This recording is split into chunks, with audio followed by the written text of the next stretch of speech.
બનાસકાંઠાના વડગામમાં જેનમ બ્રાન્ડના નામે ચાલતા નકલી ઘીના મસ્ત મોટા કૌભાંડનો પર્દાફાશ થયો છે, જ્યાં ફૂડ એન્ડ ડ્રગ્સ વિભાગે લાખોનો મુદ્દામાલ સીઝ કરી જનતાના આરોગ્ય સાથે ચેડા કરતા તત્વોને ખુલ્લા પાડ્યા છે।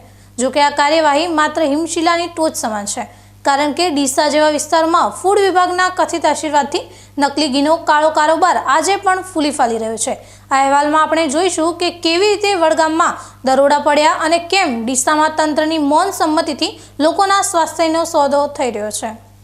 વડગામ તાલુકાના માહી ગામે ગુડલક એસ્ટેટમાં આવેલી મેસર્સ ખુશ્બુ એન્ટરપ્રાઇઝ નામની પેઢીમાં જ્યારે ફૂડ એન્ડ ડ્રગ્સ વિભાગની ટીમ ત્રાટકી ત્યારે ત્યાંનું દૃશ્ય જોઈને અધિકારીઓ પણ ચોંકી ઉઠ્યા હતા।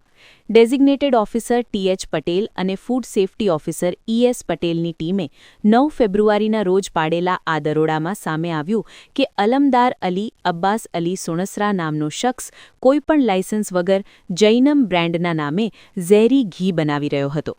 અહીં શુદ્ધ ઘીના નામે સોયાબીન તેલ, પામોલીન તેલ, સૂર્યા ગોલ્ડ વનસ્પતિ અને બીટા કેરોટીન જેવા કલરનો ઉપયોગ કરીને આબેહૂબ ઘી જેવો પદાર્થ તૈયાર કરવામાં આવતો હતો।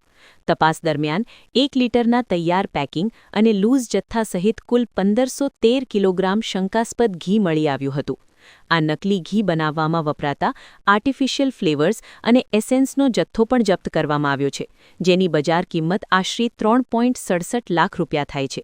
વિભાગે આ સ્થળેથી કુલ 8 જેટલા નમૂનાઓ લઈને લેબોરેટરીમાં ચકાસણી માટે મોકલી આપ્યા છે।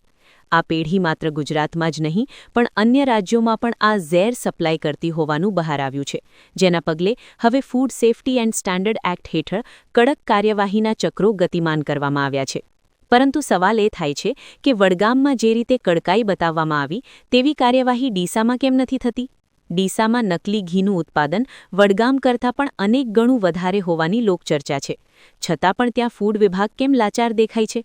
આક્ષેપ એવા છે કે ડીસામાં બેઠેલા નકલી ઘીના માંધાતાઓ ફૂડ વિભાગને પુષ્પમપત્રમ એટલે કે હપ્તાખોરીના જોરે મેનેજ કરી રહ્યા છે।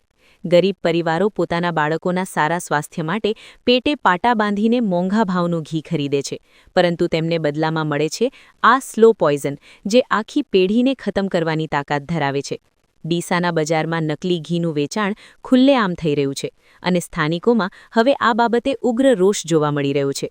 લોકોનું કહેવું છે કે જો આરોગ્ય વિભાગ આ તત્વોને પોષવાનું બંધ નહીં કરે તો જનતા પોતે રસ્તા પર ઉતરશે અને જનતા રેડ કરશે। જો જનતા રેડ થશે તો આરોગ્ય વિભાગની આબરૂના લીરે લીરા ઉડશે એ નક્કી છે, કારણ કે અત્યારે તો વિભાગની છબી ભ્રષ્ટ અધિકારીઓના આશીર્વાદ હેઠળ ખરડાઈ રહી છે। જ્યારે લોકોનો ભરોસો તંત્ર પરથી ઉઠી જાય છે ત્યારે પરિસ્થિતિ વિસ્ફોટક બને છે અને ડીસામાં હાલ આવો જ માહોલ જોવા મળી રહ્યો છે। અધિકારીઓ માત્ર આંકડા બતાવવા માટે નાની પેઢીઓ પર ત્રાટકે છે, પણ ડીસાના મોટા મગરમચ્છો કેમ હજી પણ આઝાદ ફરી રહ્યા છે તે સૌથી મોટો સવાલ છે। વડગામની કાર્યવાહી આવકાર્ય છે પણ અપૂરતી છે। જો બનાસકાંઠામાં સાચા અર્થમાં લોકોનું આરોગ્ય જાળવવું હોય તો ડીસાના નકલી ઘીના હબ પર ત્રાટકવું અનિવાર્ય છે।